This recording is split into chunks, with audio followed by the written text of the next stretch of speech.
What's up, everyone, and welcome to Chuckle with the Guys. I'm Justin, and today I'm joined with a very special guest.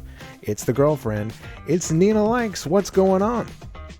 Hey, Hey, it's good to have you on the show. How you doing? thanks for having me. Oh, I'm good. of course. Yeah, have you had a good week? Can you say you've had a good week? Can we say any week is good these days? No, I'm kidding. Yeah, It's been fine. yeah. I'm happy to be here with you, though. Well, thank you. Yeah.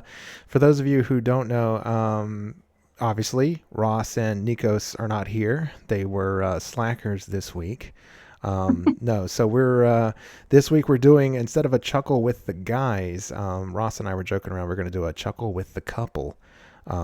Is what this episode is. But don't worry, we're gonna have tons of fun. Even though I'm still a little sore. I'm still doing the kickboxing thing. I mentioned on the show that I had started doing that. I am still doing that. Still getting my ass kicked. But I'm hanging in there. You are.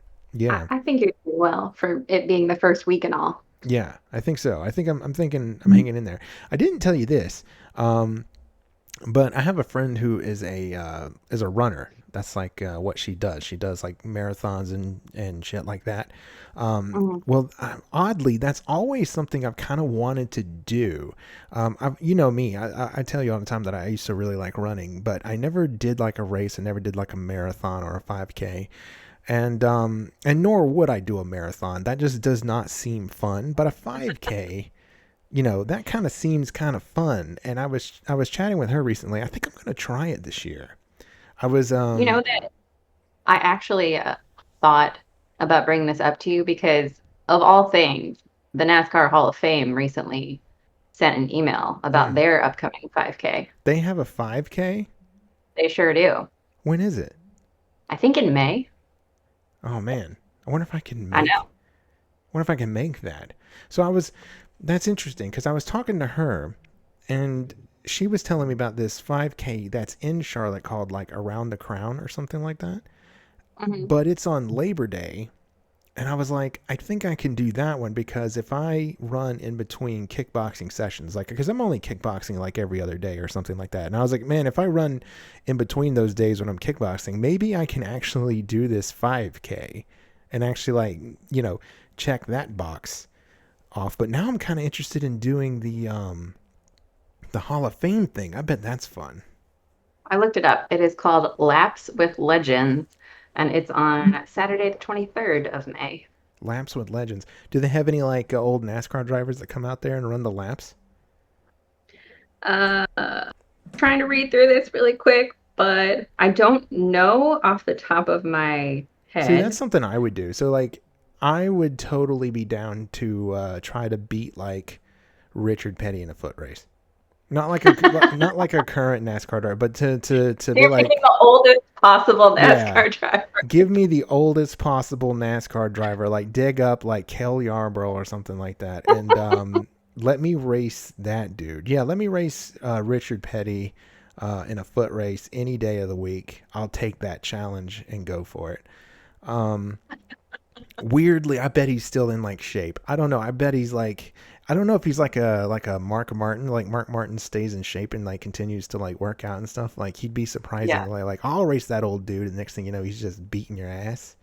Um, but yeah, that does sound fun. Dang, I that would be cool and give us another excuse to go out to the Hall of Fame, which I think we're always looking for. Yeah, Well, maybe we should do the 5K together. that would be fun. That'd be cool. We could motivate each other and keep us moving. Keep us moving. Exactly. Yeah, I think that'd be fun. That might be something to consider. Put a pin in that, as they say. Put a pin in that. Yeah. Maybe we do that. Maybe we do that. Yep. But anyway, let's get to the show. So, the first thing I kind of wanted to talk about was this recent State of the Union address that was given by our dear leader. Now, I personally didn't watch this. We collectively did not watch this. I think I asked you Right. that night if you wanted to watch it, and you were like, hell no. No, I would much rather just like watch Pod Save America and let them clip it for me because to be honest, watching our dear leader give any kind of speech, um, it's like when you put a fork in a disposal by accident, it Yeah. just like makes that sound in my brain. Oddly enough, that's what RFK's voice sounds like to me, as a fork in a True. disposal. Fair. Yep. Yeah. I think we opted. Was that the night that we were watching Righteous Gemstones? Weren't we I think watching so. Righteous Gemstones? I think we opted for that instead, which I think is a much better option. Oh, for sure. Much better. Hmm. Waste of time. But as you said, I didn't watch it, and we didn't watch it because, like you, I was like, well, people will just clip it, and I can just watch the clips. I can get the highlights, and that's what I did. I went to my usual sites, Pod Save, Majority Report, Bulwark, all these places. Just kind of got the highlights from the places that I like to go to and watch this stuff. However, I did see one of the clips that really like stood out to me. It was my favorite part about the whole thing was the bit about the U.S. hockey team. That Of shit, course. that shit at the beginning, that was unhinged. Have you like seen the whole clip of that going around? I've definitely seen a clip of it. I don't know how much of it I've seen, Hmm. because from what I hear, it was quite a long intro to It getting to the was hockey. it was a super long intro. I mean, basically, it starts with Trump saying that we're winning so much and we don't know what to do about it. We're just winning and we just don't know what to do. And we've been begging him to like, please stop winning. We don't know what to do with ourselves. We're winning so much. Please, Mr. President, quit making us win Mm, so much. of I course. actually, I actually have a clip here. I'll play a little bit for those who haven't seen it. I'll just play a little bit, and then we can get the reactions on the other side of the clip. But here's Donald Trump introducing the U.S. hockey team at the State of the Union. Here it is. Our country is winning again. In fact, we're winning so much that we really don't know what to do about it. People are asking me, please, please, please, Mr. President, we're winning too much. We can't take it anymore. We're not used to winning in our country. Until I you mean, what came is this? along, we're just always losing, but now we're winning too much. And I say, no, no, no, you're going to win again. You're going to win big. You're going to win bigger than ever. And to prove that point, I to love the prove I that love the point, mic blowing here out. with us tonight is a Oh, for group of sure. The winners who overmodulated mic just is my made the favorite part. entire nation proud. The men's gold medal Olympic hockey team. Come on in. What I do love about this is that the women chose not to go. I know they're Makes me laugh. I know they're the real heroes. They're the real heroes. The women's hockey team, the real heroes. And it starts the USA chant, Of course. of course. Yeah, what a bunch of bros.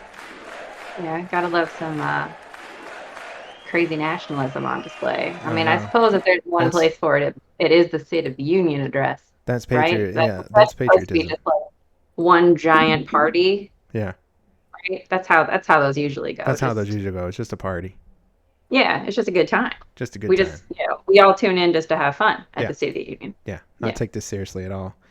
But yeah, course. that was amazing. That was amazing. That's it. So here's the thing. Um, I like I like hockey. I love hockey. In fact, I spent 3.5 years filming hockey games. Go Canes, right? Um, but is this really a big deal? Because people are acting like this is one of the most important events in American history. Like they're acting like that hockey team. I mean, that hockey team was introduced as they had defeated Thanos, and I guess I just don't understand. But then again, I mean, I've never really cared about the Olympics. Like I find the Tour de France, I think, is more interesting than the Olympics. But I don't know. What do you think the deal? What is the importance of this other than it was? I mean, that was crazy, in my opinion. Uh, so the Olympics are an interesting sport, right? Or an interesting collection of sports, tournament, if you will. They're inherently tied to countries and therefore inherently tied to nationalism. If you think about the parties in the country that are more nationalistic than others, I think plays well into our dear leader's party. Yeah. Uh, Right, because this seems like something that only conservatives have ever really cared about, does it not? I mean, kind of. I don't know. It's got it.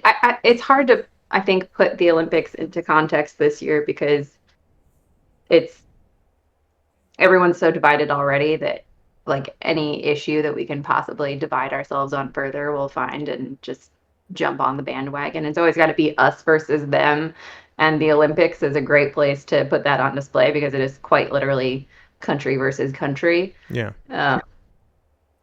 That being said, though, I still don't really want to see the hockey team at the State of the Union or Kash Patel in the locker room with the hockey team at the Olympics. Now that's crazy because we paid for that. I know. And that's what I'm saying. Like, I like hockey. I mean, why can't our country pay for me? Since I had to pay for that. If I had to pay for the FBI director to be able to get on the FBI plane and fly to Italy to watch hockey, why can't I go? Like, why do I have to get a ticket with my own money? Like, why can't the government just send me to go watch hockey? Because I like hockey. I think it's a great sport. I think it's, to me, hockey is one of the most exciting sports you can watch in person. It's a hell of a game. I agree with that. Sure. Yeah. I mean, to be fair, most hockey games end in like a 2-1 situation. Yeah. Yeah. But it is fun to watch people skate around at speed and potentially beat each other up like we're in some kind of Roman Coliseum. Maybe that's what it is. I mean, hockey has always been kind of a blue collar thing, maybe, and it it's got some masculine ties to it. You think of a hockey player, you think of a tough ass dude. Sure. Yeah. Like bleeding all over the ice and no teeth. Just like yeah. Sure. Maybe some of the hockey players can take that gold medal and like have it melted down into like gold teeth to replace the ones they don't have. It's not a bad idea. Yeah. Yeah. Did you see what Trump fed them? So they go over there, they win the gold medal, they do this for God and country and all that. Do you know what they got out of it? No. He fed them McDonald's. Of course he did. Yeah. Of course he That's did. his go-to. That's his go-to. I know. They have I think it's just funny that like the White House has a chef on staff. Can whip up whatever they want. And he's like, nah, these boys are getting McDonald's. Yep. Well, he's done that to every sports team that's come to visit. I don't know why he believes that he should feed professional athletes McDonald's. Yeah, I mean, that's the thing. He just is like a child. He's like, this is my favorite food. You must try it if you haven't already. You got to try McDonald's. You'll love it. Like everybody's had McDonald's, but yeah, when you think about like professional athletes, McDonald's cheeseburgers don't usually come to mind. No, I mean, I don't know. Is Paige Becker's out there just like woofing down crushing burgers it in the WNBA and then whipping down burgers afterwards? I don't know, but she probably would. That's what would annoy me. I would like to think every once in a while she does that. You got to treat yourself. I bet her metabolism's like one of the best in the world, so she could eat like 6 cheeseburgers and she'll be all right. But yeah, I had a conservative friend once who was really into the Olympics, and I remember being at the bar with her when the Olympics were on, and I think we were watching women's volleyball or some shit like that, and I don't remember who we were playing, but you would have thought we were watching a damn debate. Like, she was overly excited about the fact that we were kicking ass in this women's volleyball game. And it was as if somehow it was an example of America's strength and superiority on display.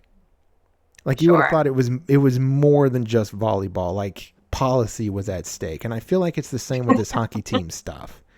Because I've seen conservatives on social media acting as if this team went to war against Canada. We're acting like, and it's fucking Canada. We're acting like we've done something huge. Like we stuck it to Canada. Yeah. It just, yeah. Did we not? I mean, come on. They're supposed to be good at hockey. What happened? That's right. It's like you think of hockey, Canada, like they're the top team, and the fact that we beat them, Yeah. I don't know. I think I don't know. I think we're making I don't know. I think they're making a huge deal out of this, and I probably don't think that. I'm not a big sports guy anyway, but I don't know. It almost seems like insecurity to me, which Well, I feel like a lot of conservatives are insecure anyway, or people on the right are kind of insecure when it comes to these kinds of things, but it feels like it's insecurity.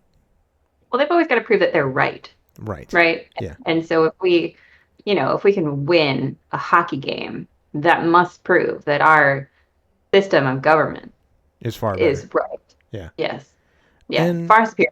American exceptionalism at its finest. American exceptionalism. I'm glad you mentioned that, because my same friend who was watching the volleyball game, we were roommates for a while, and we would watch this show called The Grand Tour on Amazon. I really love that show. I think it's hilarious. But when they would travel for the show to these other countries, driving their exotic cars as they did, if they happened to mention how beautiful a place was where they were, my friend would lose her shit and start immediately saying how beautiful America was. Like, she literally could not handle three Weird. British comedians riding around in fancy cars suggesting that any other place in the world other than America could possibly be beautiful. That's a whole different level. That's a North Korea level of patriotism. Yeah. But I mean, when you think about it, what's more beautiful than America with all of its, when you're going down the highway with all of its industry and strip malls and mattress warehouses and billboards that read, "You can't hold hands with God when you're masturbating," or something like that. I mean, like, what's more American than that? True. Yeah. I guess that is the pinnacle of beauty in some people's eyes. I personally would go more with, like, the Icelandic countryside, or those like gigantic cliffs in Norway, or Oh, the mountains in New Zealand. But a good strip mall does fill you with a kind of nationalistic pride, I Yeah. suppose. yeah. Yeah. Hey, speaking of those like Icelandic or Swedish kind of countrysides, like even before AI was a thing, those videos would come out of like mountain escapes over in I guess it was Sweden, and it looked like AI. It was so amazing. And one of these days we got to go over there and take a trip out there. One of these days. We should. I agree. Yeah. Did you see that Vince McMahon was back in the news? Do you even know who that is? I do know who it is. Okay. Because I grew up in Connecticut. Right. And He's like a big deal in Connecticut, right? Because he's got to be one of the wealthiest people in Connecticut, doesn't he? Isn't he? no. Okay. I mean, I would think. Yeah, plenty of investment bankers and hedge fund managers. Thank you very much. But no, because the WWE and whatever is headquartered around there, we have ESPN. We know about prominent figures in sports. That being said, I don't care about most of those things. But Right. I really only heard this story through you. Oh, So. yeah. Well, he's back in the news, and this time he was not shitting on one of his secretaries. He was actually driving his Bentley in Connecticut when he swerved at over 100 miles per hour and crashed into another vehicle. I actually have the footage here of him driving this car, and thought we could take a look. Now, the first part doesn't have any audio, but here you see his car. There he is in the Bentley, and then swerves and just clips the guardrail there. Yeah, takes out this poor BMW, and there he is. What highway is this in Connecticut? It starts with an M. What was that I was saying the other day? Like the Merritt Parkway, if I had to make a guess. The Merritt Parkway. Yeah, I believe that's what it is. So the comp's going to pull over, and then he'll approach the car. Just stay in the car. Do you need an ambulance? No, I don't. All right. Why were you driving over 100 miles an hour? It's my granddaughter's birthday. He had his granddaughter's It's the next birthday, he day. said, to Did you get see to. me trying to catch up to you behind you? I didn't see that. I saw lights, but it didn't look normal. All right. Yeah, I'm trying to catch up to you, and you keep taking off. Oh, no, I'm not trying to outrun you. I know, I understand that, but that's why I was very confused. Right? Because it wasn't like you were running, it was just like you almost hit, I think, 115 miles an hour. 115 miles per hour. Right? And then you just hit someone because you weren't paying attention. Were you looking at your phone? No, I'm trying to drive. No, I'm not looking at my The phone. person was right in front of you. There's got to be a reason you hit him. No, I haven't been driving my car in God knows how long. All right. It was right in front of you. You went straight at it. So At yeah, 100 miles an hour. he was saying that he hasn't been driving his car very long, or hasn't driven in a long time, and just nailed that car right in front of him. But I thought it was interesting that the police officer apparently had been trying to keep up with him, and it was in I think an unmarked vehicle, and McMahon just kind of kept driving, and wouldn't pull over for the guy. But man, just tore that Bentley all to pieces, which I guess is nothing for him. But I thought it was funny that his excuse was that he was trying to get to his granddaughter's birthday. That is pretty funny. I mean, props to the police officer for holding it together. Yeah. He was quite calm given the situation. Yeah, which he I really found. was. But to be honest, the Merritt Parkway runs from New York City through Connecticut, more of the ritzy areas, and I would imagine they see crazy shit like that all the time because Yeah. those people have really fast cars and don't know how to drive them. Yeah. So, But but that's nuts. I've never seen a car kind of. Well, I suppose we've seen a lot of NASCAR races where the side of a car has been ripped off we have. and people have hit the wall, but I haven't really seen it in real life. So that was I hadn't interesting. either. And to be honest, Vince McMahon was actually kind of chill about it a little bit, wouldn't you think? So chill. He Yeah. had to have been like on something, right? I'm thinking. I mean, it's Like not he out of the popped a realm of, Xanax and then got in his car and tried to like rip it to his granddaughter's birthday. Yeah. I mean, something. Yeah. I know you don't watch wrestling, but Vince McMahon is essentially, he was like the main villain in like the WWE storyline. Like he was the main bad guy, and he played the whole thing where he was the owner and he was the guy constantly trying to get in the way of the baby face or the hero at the time. Behind the scenes, he was the guy planning every aspect of the show. It was his baby, but he's always been kind of strange. I've listened to lots of wrestling podcasts talk about like how he was and like how anal he is and how like then there's the whole steroid thing. And then once, he's kind of, like I said, he's kind of creepy. He was always kind of creepy because like once he did admit that he was considering a storyline where it would have been revealed that he'd gotten his daughter pregnant. Yeah, he thought that was a good idea to do on television, but someone talked him out of it, I suppose. And they ended up not doing it. But just the fact that he would like have that idea is a little strange. And then there was the whole thing surrounding him where he was like defecating on former female employees. What? Yeah, so like it came out that he was like shitting on employees of WWE, like a paralegal, I think is what it was. And then he would get like other people on his executive level to kind of join in and like do all these things. And that's how he actually got kind of removed from the WWE. And now Triple H, who is his son-in-law, kind of runs the WWE and all this kind of stuff. But McMahon's a weird dude. And then he ended up, kind of changing his appearance, and he kind of looked like a vaudeville villain. He had this like slick black hair. I'm gonna see if I can find like a photo of it. It was weird. I found one here. This is kind of how he looked. Like I said, he kind of reminds me of like I don't know, like an old timey cartoon villain. This one over here, like that mustache that's clearly like so pencil thin, and then the hair that's dyed. You know what I'm saying? I don't know what to make of that person's face. I'm gonna be honest. Yeah, I don't know. It's so bad. He's so creepy. It's almost like bad AI. You know what I mean? Like Yeah. it like AI didn't really know where to put all the parts of a human face, and it just kind of smushed them together. Yeah. One of my favorite things though, I need to show you this. I don't think I've ever showed you this, but this is probably though one of my the funniest, by far the funniest moments in wrestling is the Shockmaster. Have you ever heard of the Shockmaster? Only from you. Okay. This is amazing. I don't think I've ever showed you this clip, but you are going to thank me for showing you this one, because this one is super funny. This is I'll just play the clip, but Well, I'll just play it because it's just. As promised. Hey, no. I want you to shut your stinking mouth. Oh, Oh, I this do is, remember this. I think you showed this to me. dude. This is so good. Can we talk about their costumes for a second, though? They're amazing. That Sting there with the face paint The on it. red boots.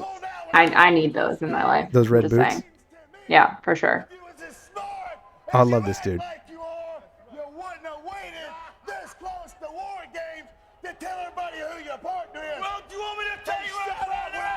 Oh God, this is great. I love the Colonel Sanders dude in the back. I can't even remember who that guy is. Check him out.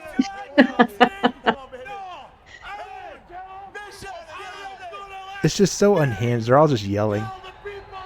And on like a bad soap opera SNL set. Oh, here he comes.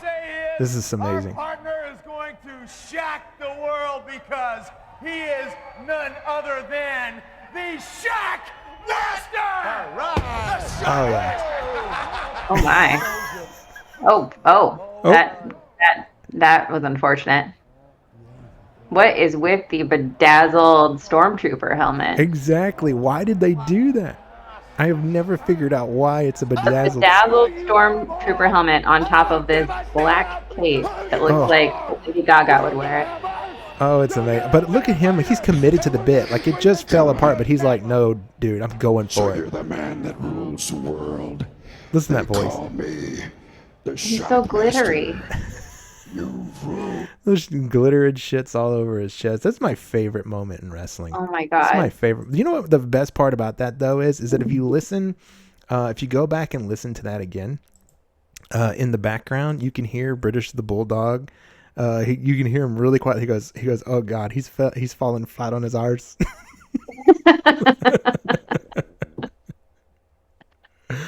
Oh my God. I remember we tried to watch wrestling. I was going to show you wrestling one night, and I think we made it like 10 minutes in, and I was like, all right, we're done. Let's skip this shit. Yeah. I think you tried to show me like a Royal Rumble or something, and Yeah. all I remember there were like a lot of introductions Yeah. That's pretty and much all not it's much become. happened. So just a lot of people like walking into a room with like crazy outfits on to really exaggerated music and lighting, which I mean, great performance value for sure. Oh But man, that's one of the things that drew me to it. Like, you know, as a dude who's like into production and theater and stuff, I was like, man, this is like a weird form of theater. Did you used to pretend to be a wrestler when you were a kid? Oh hell yeah, dude. Hell Did you yeah. all? I once heard Greg Miller from Kind of Funny describe how he used to make wrestling videos with his friends, and they would like all come up with their characters and record it and like script out things. Oh, we did I the often same. imagine that was you as a kid. Oh, it absolutely was, dude. We had there was this kid who lived in the neighborhood named Trevor, and he had a trampoline, and I had the video camera, and we all came up with characters. It was like me. There was this kid named Beefy, Grant, my sister, all of us. And we would come up with our characters and things like that. And then we would go on the trampoline and we would script out like, okay, here's what you're going to do here. And then you're going to come in and run in and do this. And we had the bad guys, the good guys. And we would we would film it and I would edit them up. And man, we used to put on some wrestling shows, dude. Amazing. That Do you was still great. have those videos? I wish I did. I remember I wore a hockey mask, actually for part of my character. I thought it was cool. Did you bedazzle it? No, I wore this like hockey mask with like camo pants. And You missed an opportunity I know clearly. I did. I should have really bedazzled it out like the Shockmaster.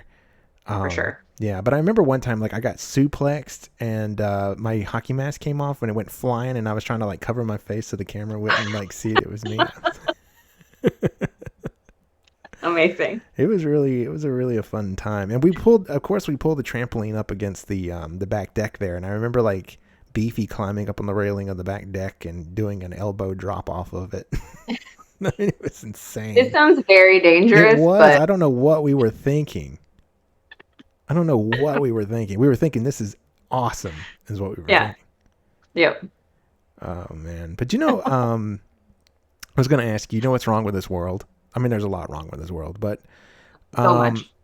So how many people do you know that could drive over 100 miles per hour, slam into the vehicle in front of them, and be set free, not go to jail that day? Oh, it'd probably be all the billionaires, right? Right, because the cop. You remember how we were saying that cop was really cool? Yeah. I mean, he probably doesn't know he's Vince McMahon at the time, but eventually he learns this is Vince McMahon, right? The cop didn't ask Vince for his number when he was like, hey, you got to show up in court on this day. We're going to charge you with reckless driving and all this, yada, yada. And he's like, in the video later on, if you play the body cam, he's like, does this date work for you, sir? Is this okay if you come in on this date? It's like, who gets that option? One. Then two, he's like, we need a number to put on file in case we reach you. And Vince McMahon tells him, I'm not comfortable with giving you my number. Here's my secretary's number. And the cop takes it. Like, okay, yeah, we'll call your secretary if we need anything. What? I mean, I'm not surprised. Neither am I. Only because I don't know the history of Vince McMahon's arrests in Connecticut, but I imagine that if you are a billionaire or a millionaire living in Connecticut, you have probably met the police once or twice. Oh, really? I would imagine so. I just, you hear stories. Mm-hmm. But yeah, it's entirely possible that one, he knew who it was, or two, he had pulled him over before, or three, he just is so used to dealing with people like that it did not surprise him. Right, because Fairfield County, Connecticut is just chock-a-block full of billionaires and millionaires. well, the cars involved in the crash were really nice. We had a Bentley, and then we had a convertible BMW. Yeah, that's about right. Yeah. I mean, that highway is crazy dangerous. Like, Is it really? it's known for just people flying down it at absurd speeds, and it's a 2-lane highway on both sides for miles and miles and miles. Mm-hmm. You're like, if you're driving back from New York through Connecticut or to Massachusetts or something, you are grateful to be off the Merritt Parkway once you're off it, because you're taking your life in your hands on that one. Sounds fun. We should go down it. We should go down it when we go to. Oh, you have no choice. It's the only way to get to the middle of Connecticut from New York. So yeah, someday I'll show you exactly where that accident happened. Amazing. As long as it takes us to New Haven, I'll be happy. So I can get my pizza from New Haven. Not a problem. It is one of the ways to get there. Amazing. I'm down for this road trip. Okay, so Candice Owens. She has a new, I guess you could call it a documentary about... Yeah, let's call it that. Yeah, let's call it that. A documentary about Charlie Kirk's death and how his wife, Erica, is responsible for it. Bride of Charlie. Yeah. I love the title. Yeah, I do. Bride of Charlie. So I have a trailer. I'll just play the trailer and then let's talk about this show, because you've seen the first episode. I've seen clips. I've not watched the whole thing. You haven't seen the whole thing. I haven't seen the whole thing. I would be happy to describe it to you. I took notes. Amazing. So here's the trailer. We'll watch the trailer first, and then let's dissect this. So here it is. Here is the trailer for this. He says that Kirk has died after he was shot from a nearby building. After being shot at Utah Valley University. The great and even legendary Charlie Kirk is dead. The great and even legendary. I love how he writes. The cries of this widow will echo around the world like a battle cry. I didn't even get to give him a kiss goodbye. That young man, I forgive him. Take your time. Erica Kirk has been named the new CEO of Turning Point USA. My husband's dead. Like, I'm not trying to be morbid, but he's dead. It's weird to say excited. Describes her husband's funeral as the event of the century. Merch, hats. We have 50,000 plus hat orders. Nobody knows why she's out there in a glittering pantsuit in a recreated tent Speaking that of her WWE. husband tragically was murdered in, throwing merch out. Everyone grieves differently, so if someone's acting weird, don't read into that. Zionists, the Prime Minister of Israel, all lied through their teeth about Charlie Kirk. Her operation was in Constanta, the epicenter of Romania's trafficking scandal. We are conversations to have with a 15-year-old. I'm gonna touch your butt. $8.6 million to their own shell company. What is going on? We have nothing to hide. My aunt used to tell me, never do something that you don't want on the front page of a newspaper. Good advice, I guess. Yeah. That was an amazing trailer. I actually didn't see the trailer. Yeah. But I just watched the first episode. But props to whoever made that trailer because it's great. Yes, it really is. It actually is. Okay. So yeah, so you've watched it. So yeah, you go first because you've actually seen the whole thing. I just watched clips of it. You take the lead on this, please. Okay. So let's first talk about, this is the first episode. It launched yesterday, I believe. Yeah, fresh off the press. It had 4 million views when I watched it at 1 o'clock today. So everybody's trying to watch this. Yeah. Here's the thing. I too find Erica Kirk to be terrifying. Me too. For me, it's the eyes. That cold, dead, soulless gaze. It is the eyes. You look into her eyes and you see nothing. There's no like soul, there's no emotion. You don't feel as if she's grieving. So Candice, she starts off her whole episode stating, she had publicly criticized Erica Kirk at many times and had seen other people do it. And she's always been met with this, oh, she's just a grieving widow. Like, you have to leave it alone. If you come after her, you're like the devil, all that. Yeah. So she basically is stating her case that Erica's untouchable and she doesn't understand why, because she's a public figure. Mm-hmm. But she believes that something is not right with her. She believes she is a psychopath. She cites early in the episode a tweet by Elizabeth Lane, who called Erica Kirk calculated and performative in a very long tweet where she goes into like the psychology of a psychopath and how the human brain, the reason everybody reacts to Erica Kirk in a way where like they can't watch her is because of what she's performing. Like, she's performing emotion, but she doesn't have emotion. Or there's like a disconnect in your brain when you watch her. Like I said, she has a very soulless stare. She does. So you know, the first 5 to 10 minutes of this episode, I'm thinking, you know what? I actually do kind of agree with Candice a little bit. I do find Erica Kirk terrifying. Something does seem off about her. It is weird that she just was perfectly ready to take over her husband's empire. And then, of course, that devolves. Oh, yeah. She starts talking about, the dark roots of psychology being, everything goes back to like terrible Jewish people running with Candice, everything. It's always the Jews. It's always the Jews. And she starts going into little facts about Erica Kirk that have changed over time. Now,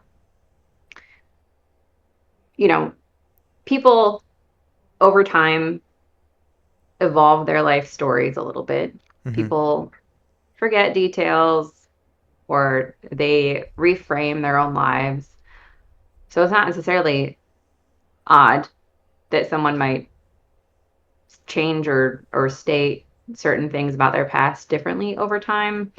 However, the things that she brings up are odd and kind of funny. So she brings up the fact that Erica presents herself recently as like the daughter of a single mother, even though her father and her stepfather were around when she was a child, and like her Yeah. dad was a stay-at-home dad for a period of time.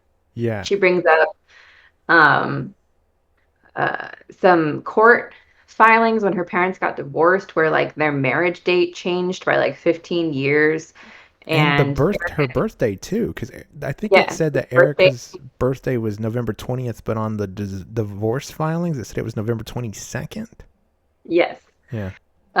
She brings up that both her maternal grandparents and her paternal grandparents were involved in like the lottery and gambling and slot That's machines. right. That's right. Her great grandmother was running illegal slot machines in Pennsylvania. Mm-hmm. And she brings up the fact that Erica Kirk has Swedish dual citizenship. Then she spends a extraordinary amount of time at one point in the episode explaining the difference between these two Swedish words. Okay. So apparently Erica Kirk refers to her, who should be her paternal grandfather, as her morfar. Morfar. Which apparently there are two words for grandparent, or for like grandfather in Sweden. There's morfar and there's farfar. And morfar means like mother's father, and farfar means father's father. And Candice is obsessed with the fact that Erica Kirk calls her father's father her morfar because it's wrong. It would be incorrect to use that term. She would have to use farfar. She would have to use farfar.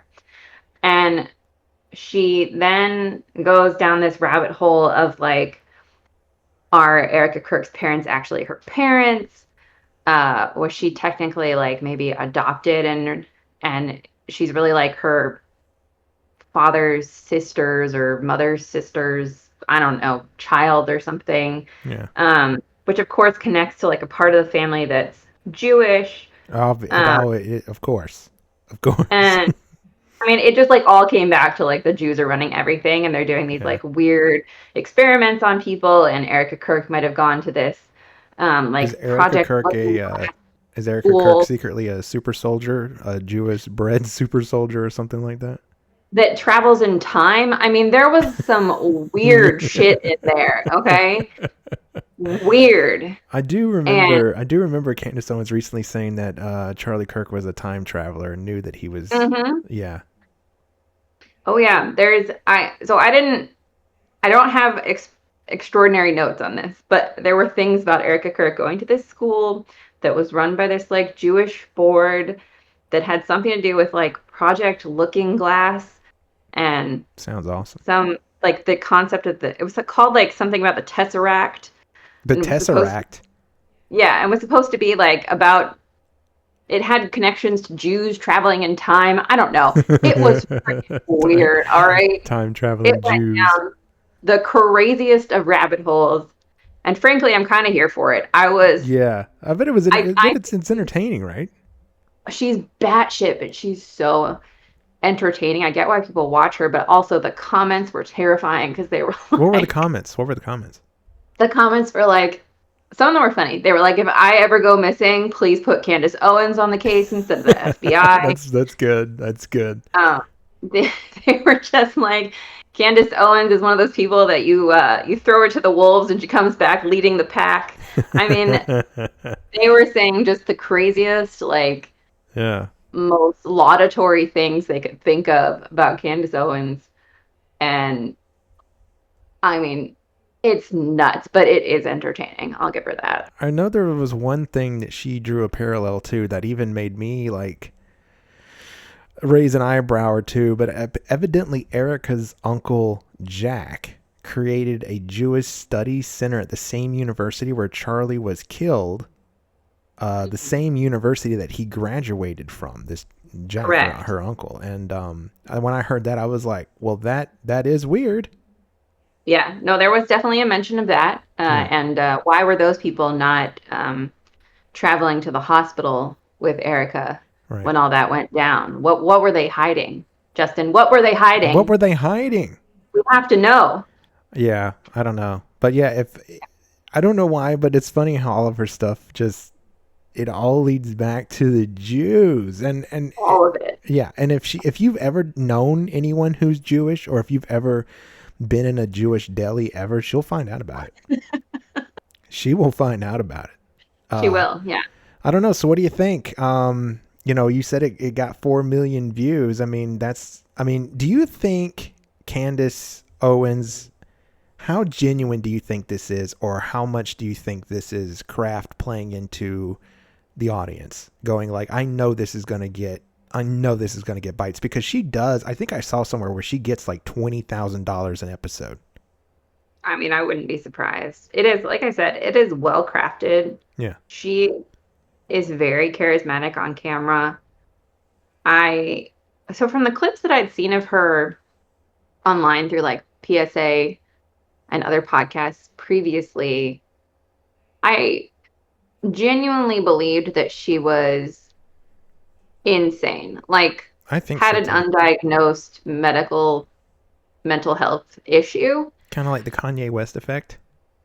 Correct. But watching her today and like watching that full thing, I don't know. I struggle.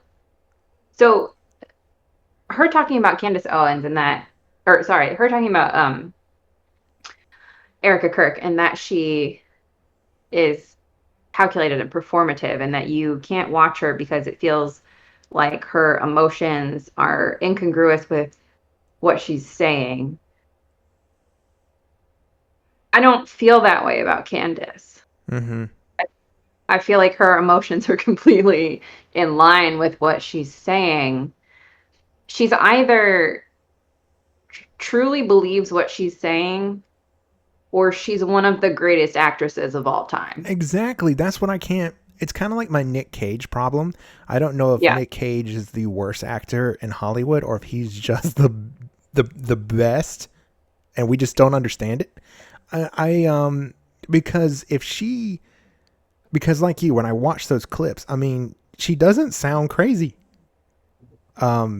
She's like, I mean, the words coming out of her mouth are crazy, but I mean, like, I don't know. She's presenting it in a way that it's like, well, damn. I mean, she doesn't. I don't know. It's not what you would expect a crazy person to act or say. She doesn't look it. But no. I mean, I've seen her in the past. It's crazy. It's insane, the things that she says, though.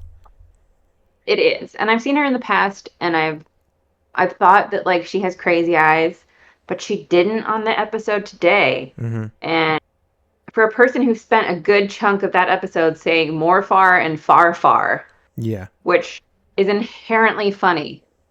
It is. She pulled it off in a way that I genuinely believed that, like, no, there's something wrong. She is using the wrong term willfully. Mm-hmm. Why is she using it willfully? Like, she can really drag you into her conspiracy theories in a way that I don't think anyone else can. I mean, she might be the best at it that we've seen. It's hypnotic. It is. So, are you going to watch any more of it? Oh, yeah. Oh, yeah. 100%. I must know where this is going. Exactly. I know it's going to tie back to the Jews, of course. Of course. Yeah. And how they're time traveling and taking over the world a little bit at a time. The time traveling thing is so fascinating. It is. I need to go down this crazy rabbit hole. I just do. I got to know where the rabbit hole ends. Yeah. I really do. Well, you'll have to keep me informed, because I don't know if I want to watch it. I'm scared to. This is something that you can do. Yeah. I'll just stick to the highlights. I'll stick to the clips. I'll stick to the clips. Speaking of rabbit holes, a rabbit hole that I fell through years ago and that I constantly love to visit is the back rooms.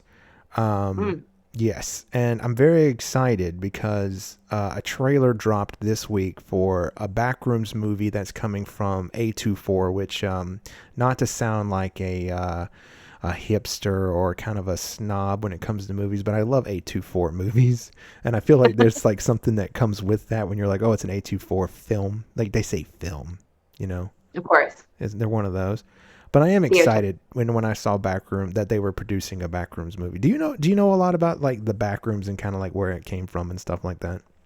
I don't really know anything about it. I really only know the things that you've told me or shown me previously. Yeah, because I'm a nerd and I nerd out over the Backrooms, and I play all the video games that are out there that nothing happens. You just end up walking around the Backrooms, but it's so much fun, and I have a good time playing it. But the Backrooms began with a single photo that was posted on 4chan, and it was basically saying that if you no clip out of reality, you might end up in this thing called the Backrooms, which, if you've seen it, it's a maze of these empty rooms, and it's so creepy and so awesome. It's by far my favorite creepypasta. And I think one of the reasons is, and I don't think I've ever told you this. I don't think I've ever told anyone this, but one of the reasons why I think I love it so much is because when I think of the Backrooms, I think of my mom's old office building in downtown Raleigh. Interesting. Yes. It's the same building that I actually ended up working in for a little bit. But there was something about that place that was just so creepy. It was dark. It was, fluorescent lights that sometimes worked, but in the hallways, but flickered. And that's another thing. In my own writing, I usually add this this detail where sometimes when I'm writing horror, I will add that there's fluorescent lights, and it just always kind of goes back to my mom's old office building. And they're inherently creepy, though. Is it because we grew up in the 90s? I don't know. Everything was lit that way. It was, and I don't know. I don't remember all the places that my mom worked, but I know what you're talking about. Yeah. Like, there was this style of building that I think came out of the 80s that was just... They were like, we got to make them all this way. We did. We made like boxes that were like baked on the inside, and like the lights were always like a little bit rusted or dirty somehow. And some worked and some didn't. Yes. Like one part of the office would be dark and another part would be like bright as fuck. Mm-hmm. Yeah, there'd always be like one out in the hallway, and it was always at like the worst possible place, like the staircase. Right over the staircase. And like the only light would be this red glow of the exit sign. Like, it's when I thought of the dark room, the back rooms, that's what would come to mind. This dark, old, smelled a little funny, moldy, dusty carpet smell. But I first discovered this YouTuber who made these short films based on the back rooms, and they're really good. The dude's name is Kane Pixels. His YouTube, Kane Pixels, makes these awesome things. How he makes it is even more interesting, and I won't go into that because that's a whole nother nerdy thing, but I'll just say that nothing you see in the video is real. He's built it all in an application. It's so cool how he does it. But this YouTuber was actually given the opportunity to make this movie for A24, and I've got the trailer here, and I wanted to show it to you because spoiler, we'll probably end up going to go see this movie. I'll probably make us go see it. What do you think? But see what you kind of dig about this. I don't know if you've seen it, but see what you think about this one. This is the Backrooms movie by A24. Great. To be clear, I have not seen this. Okay, cool. I found something. Okay. What did you find?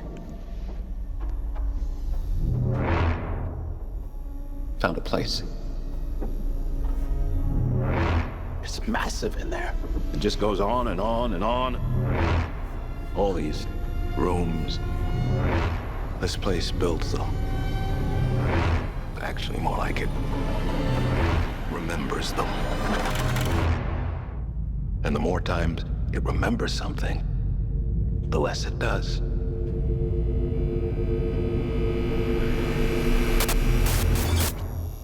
Awesome.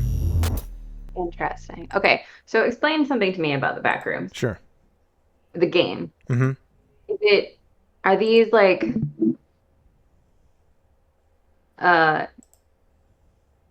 generated maps that change every time you go into the Backrooms, or could you map them? Like, do they not change? So that's a great question. So in the games, they're usually generally the same maps, but you can go different places, and there are different levels. There are like different levels of the back rooms, and in the lore of the back rooms, the first level is what we saw in the trailer: the yellow walls, the carpet, that kind of thing.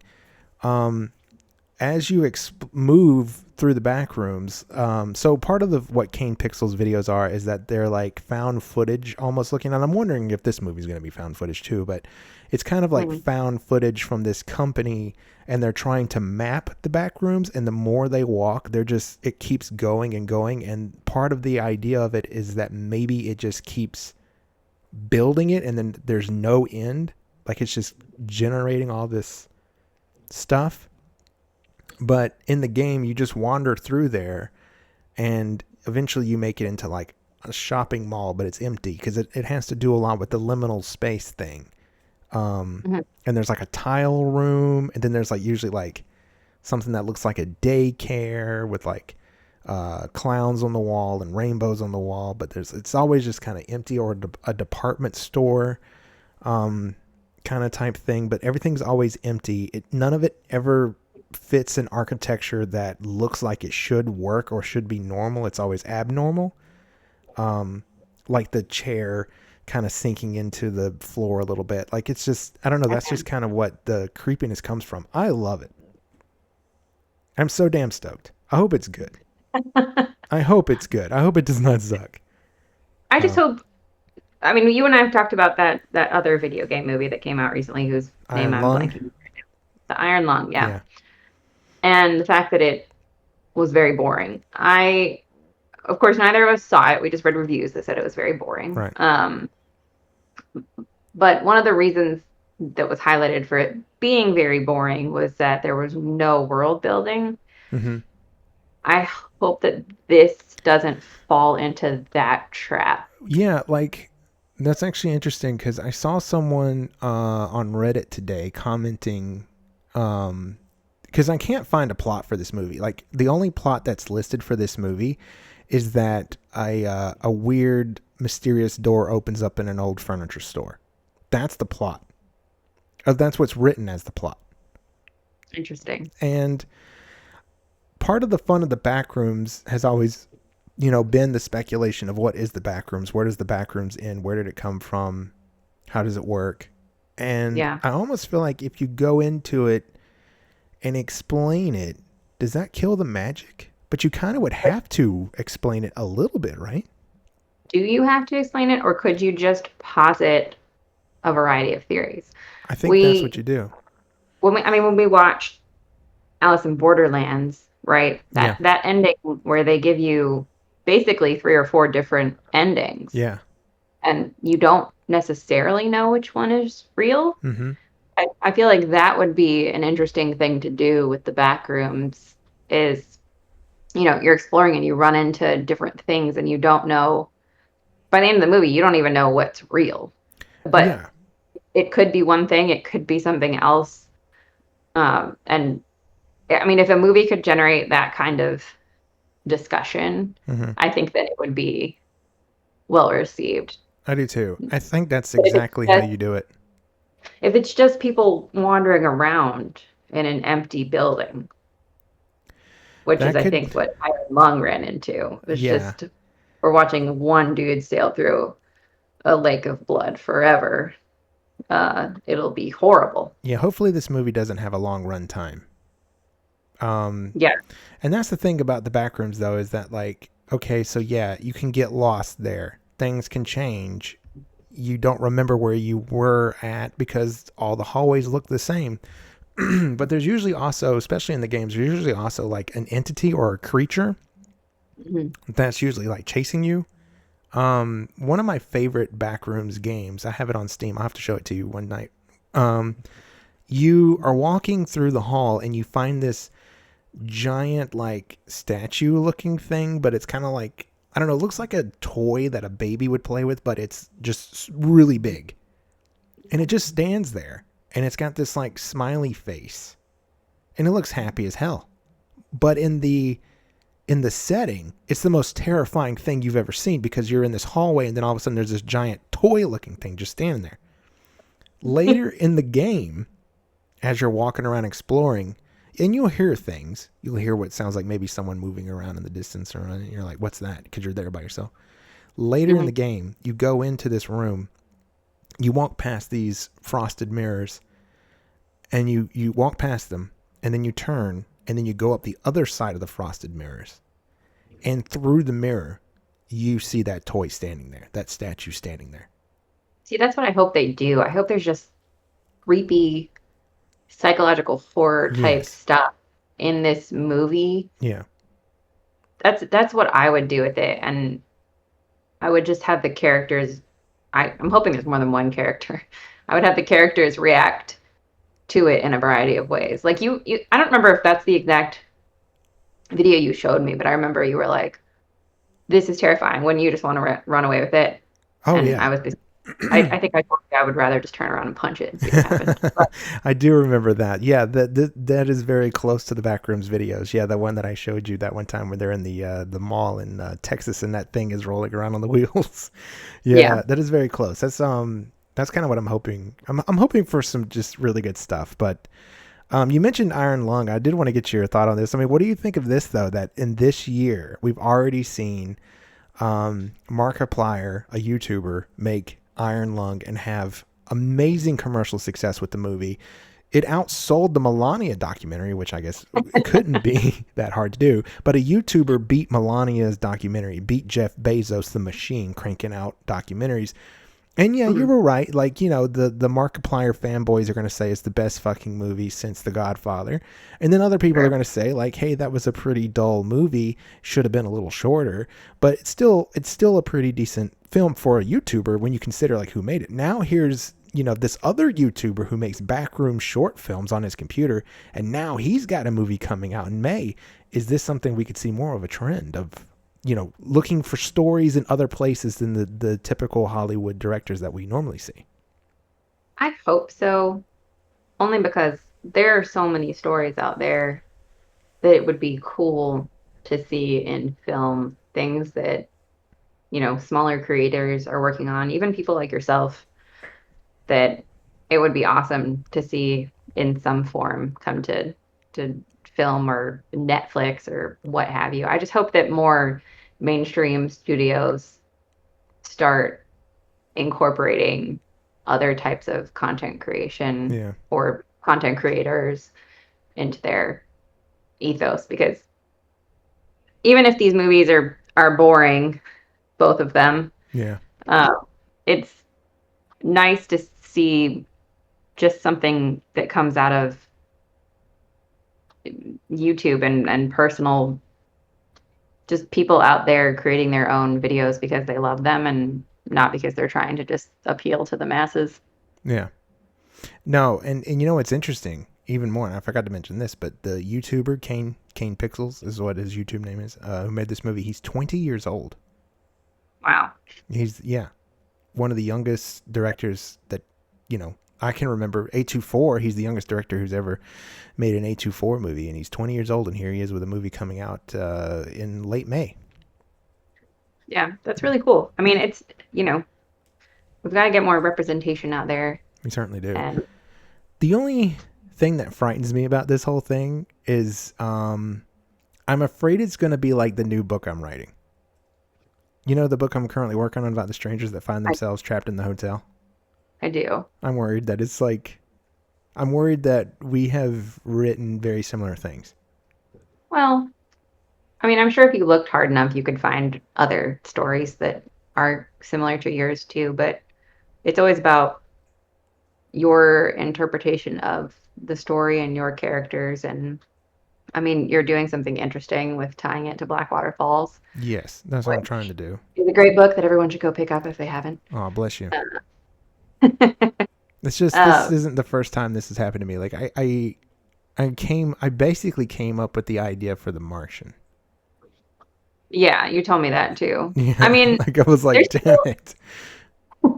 There's always a way to tell a story that's been told in a new way. I mean, look at the amount of romantic comedies that are out there. They have the exact same plot points every time, and yet some of them are great, like Crazy Rich Asians. Yeah. And some of them are terrible. I won't call out those movies in particular. But if we do end up having, like, I don't know if our movies are similar or our stories are similar. I don't know. I haven't seen this movie. I have no idea. It's like a fear in the back of my mind that, like, I was like, oh man, what if it ends up being very similar? But if that's the case, if we were sitting there that night and I start going like, this is dangerously close to like what I'm doing, I hope this movie sucks. That's the only way I would hope. I'd be like, God, I hope nobody likes this movie. Because, no, you should hope people like it, and then they'll want to see more content like that. Well, because then it would give me a chance to be like, well, I'll do it better. I'll write. Yeah, but if Hollywood sees that, they put out a concept somewhat similar to that, and nobody liked it, why would they want to make it again? Yeah, that's true. You have logic there. Mm-hmm. You have logic there. Something. Something that I would love the chance to write. I've always wanted to write a Resident Evil movie. And if anyone's listening that can make that happen, just call me. You don't even have to pay me. I'll just do it on principle, because it seems like there is not a soul out there who can adapt a Resident Evil movie. Have you ever seen a Resident Evil movie? I have not. We need to watch one. They're terrible. We need to watch one, because I think the Resident Evil story and the Resident Evil characters are so cool, and it's so awesome. And for some reason, when they go to we're gonna do a Resident Evil movie, they can't. They literally cannot do it. And all of the ingredients and pieces are there. What happens? I mean, I have never played a Resident Evil game. I'm not sure the you would first love 'em. way you want to introduce me to it is through a Resident Evil movie. Probably not, because then it might sway your opinion of the game, which it shouldn't, because the Resident Evil games are really good. I think you would really like the Resident Evil games. I do not think you would like Silent Hill, but I think you would like Resident Evil because it's got a lot more action to it, and the characters are cooler. Yeah, I don't like running and hiding, but I'm happy to go in somewhere guns a-blazing. So that's what I'm saying. Okay, every Resident Evil game, you start out, you're running and you're hiding, but by the end of it, you're just blowing things away. So yeah, I think we should definitely. I think one night we should, play some Resident Evil. I can show you Resident Evil 2. I can pretty much beat Resident Evil 2 in 3 or 4 hours. I really can. Okay. I'm really good at it. We should stream a Let's Play or something. You do a Let's Play of it. I don't want to toot my own horn, but I'm pretty good at Resident Evil 2. I'm pretty good at Resident Evil 2. And I think that's a great one to start with, the Resident Evil 2 remake. That's a great place to start. You can start there. You get a great concept of the story. You meet one of the best characters in the franchise, and then you just have so much fun from there. I think it's a great spot. Hey, but before we go, I am excited to see that you're playing Skyrim finally. I am, yes. Because I know that when I met you, you were like, I don't care for Skyrim. But yeah, to be fair, it wasn't so much that I didn't care for Skyrim, because I always believed that I should like Skyrim. Yeah. My problem is Bethesda. I don't like their games for two main reasons. One, I get motion sick in video games pretty easily, and their cameras are wobblier than most. Two, I dislike being in menus constantly, and that's really what you got to do to be good at these games. Yeah, but to be fair, Fallout 4, you do spend, and in Fallout games, which, listen, the Fallout franchise is my favorite by far. You know this. I love the Fallout games. But I will agree with you that you do spend the majority of the game staring at your Pip-Boy. True. Yeah, I struggle when I have to be in too many menus at once. Now, this time around, playing Skyrim, you did give me a good, beginner's rundown of which menus I need to be in often and why. And that was very helpful. So I credit you, really, for... that's sweet. Well, thank you. I'm happy I could help. Yes. I'm happy I could help. But yeah, I'm glad you're enjoying it, and I've been enjoying watching you play. Your mage there is pretty cool. Yeah, I mean, Dragon Age, those games are probably some of my favorites of all time, and this Skyrim for sure scratches that Dragon Age style itch, which I like. Yeah. And I'm the skill trees are so intense that I am really curious how far I can go into just making my character the most powerful mage that ever lived. Oh, it can happen in Skyrim. You can go pretty damn far in Skyrim. Yeah. Like I told you kind of last night, like there's a part in Skyrim where, you know, when you start out where you're hiding from dragons and you're scared when you see one, but then by the end of it, you're just like, dragon? What dragon? You know, it's almost like, oh, look, another dragon. Okay, I'll go kill it real quick. Like, yeah, you know what I mean? Like, you can get very different than Dragon Age, where you see a dragon and you run like hell. Yeah, that was funny actually, because I played Skyrim so much. Like when I saw the dragon and Dragon Age, I was like, I'm gonna go kill that thing, and it eviscerated me. Worst idea ever. Worst idea ever. Well, that's gonna do it for us here on Chuckle with the Guys, or in this case, Chuckle with the Couple. I had a really great time. Thank you for joining me. This was really fun. Of course, this was really fun. Yeah, Happy to fill in anytime. I really appreciate that. I'm gonna have to maybe convince Nikos and Ross to take more time off. I don't know. I don't know. But don't forget to subscribe to the channel so you never miss an episode of Chuckle with the Guys. Also, follow Adakashi as she and I continue to play through Baldur's Gate 3 on Thursday nights. We're in Act 3 right now, and having a good time with that one. And something new, Wednesdays at 4 p.m. you can watch my series on Skyrim. I'm playing it too, but I'm playing on survival mode, and it's hard. It's punishment. Where I told Nina that she's getting stronger and will be badass of Skyrim, I don't think I'm ever going to get there. But that'll do it. I'm really hungry. I think we should go get something to eat. What do you say? Let's do it. Let's do it. All right, thanks for listening. Take it easy.